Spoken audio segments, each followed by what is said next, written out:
में कोई तुलनात्मक अध्ययन, दुनिया में कोई दो चार देशों के बीच का अध्ययन दिखाना हो, दो चार शहरों के बीच का अध्ययन दिखाना हो, दो चार लोगों के बीच का अध्ययन दिखाना हो, तो उस अध्ययन को बॉडी में रखें। अब हम स्पीच डिजाइन के तीसरे हिस्से में हैं। हमने opening of speech 20 to 30% design किया। अब आप उस एनी फिएट कार को याद कीजिए जिसके बीच में बॉडी थी और आपने बॉडी ऑफ स्पीच को किया, और अब आपकी बारी है क्लोजिंग ऑफ स्पीच की। याद रखिए, पहले कहा जाता था first impression is the last impression. अब एक और लाइन जुड़ गई उसमें कि last impression is the lasting impression. तो फर्स्ट लास्ट है, आपका किसी से पहला सामना बड़ा अच्छा हुआ, आपने उसके साथ समय बिताया, बड़ा अच्छा हुआ, और अचानक निकलते निकलते कुछ ऐसी बात हो गई कि पूरा पिछला किया धरा शून्य हो गया और वो एंडिंग की कड़वाहट साथ चली गई।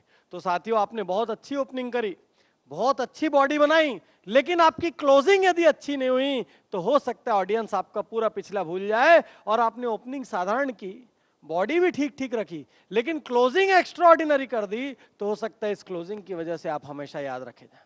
तो भाषण की क्लोजिंग वही 20 से 30%, लेकिन क्लोजिंग का एक अर्थ होता है। क्लोजिंग का अर्थ होता है कुछ ना कुछ परिणाम निकलना चाहिए।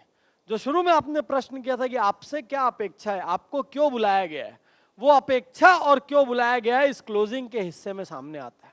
तो क्लोजिंग हम बहुत से तरीके से कर सकते हैं।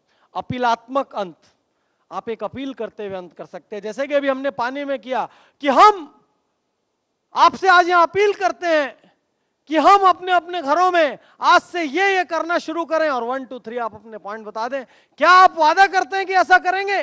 तो आपने अपील भी की और उनसे आपने वादा भी ले लिया। और आप ऑडियंस को देखना, ऑडियंस में वायरस होता है, एक आदमी इन्फेक्ट हुआ तो पूरे इन्फेक्ट हो जाएंगे। यदि वायरस में एक ने हाथ उठाया हाँ, तो पूरी ऑडियंस हाँ हाँ हाँ शुरू हो जाती है। एक जोशीला आदमी चाहिए रहता है, एक जोशीला समूह चाहिए रहता है। आभार, धन्यवाद, अंत। कई बार स्पीचेस को आप बड़े सोबर तरीके से एंड करते हैं, हम्बल तरीके से एंड करते हैं कि आपने यहाँ मुझे बुलाया, मुझे मौका दिया, मैं आपका शुक्रिया अदा करता हूँ और उम्मीद करता हूँ कि मेरी बातों ने आपके जीवन को छुआ होगा और हम लोग मिलकर अपने मकसद में सफल होंगे। धन्यवाद, थैंक यू।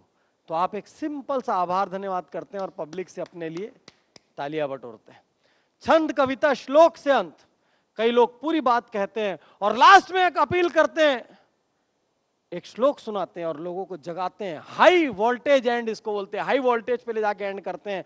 एक शायरी या छंद सुना देते हैं कि माली के बिना बहार नहीं होती और बिना जनता के सरकार नहीं होती, कि माली के बिना बहार नहीं होती, बिना जनता के सरकार नहीं होती। तो हिम्मत मत हारना मेरे दोस्त, क्योंकि हिम्मत करने वाले की कभी हार नहीं होती। और इसी के साथ इससे अच्छी फिनिशिंग हो ही नहीं सकती। क्यों? क्योंकि इंडियन ऑडियंस कंडीशनड है ताली बजाने को। तो आपकी तालियां श्योर है।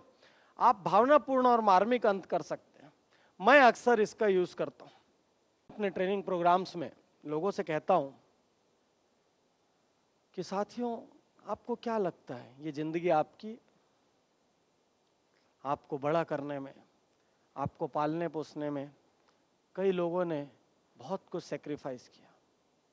आप में से कई लोगों के घरों में ऐसा हुआ होगा कि कई बार त्योहार में आपके माता पिता ने अपने लिए कुछ नहीं लिया होगा, लेकिन आपके लिए नए कपड़े लाए होंगे।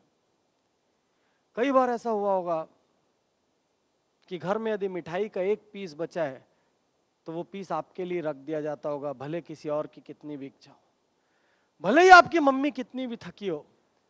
लेकिन आप आधी रात को भी बोल दो कि भूख लगी है तो कोई माँ किसी बच्चे को मना नहीं करती है। मम्मी भले कितनी थकी हो, आप कह दें कि आपका पैर दुख रहा है तो माँ बेचारी उठती है और दबाने बैठ जाती है। वो आपके लिए ही जीते हैं, आपके लिए ही मरते हैं। उन्होंने अपना जीवन चाहे जैसा बिताया हो, लेकिन अपनी पूरी ताकत लगा दी कि आपको शिक्षा दे सकें, अपनी पूरी ताकत लगा दी कि आपको एक मोबाइल दे सके, एक साइकिल दे सके, एक गाड़ी दे सके, भले वो सारा जीवन खुद पैदल घूमते रहे।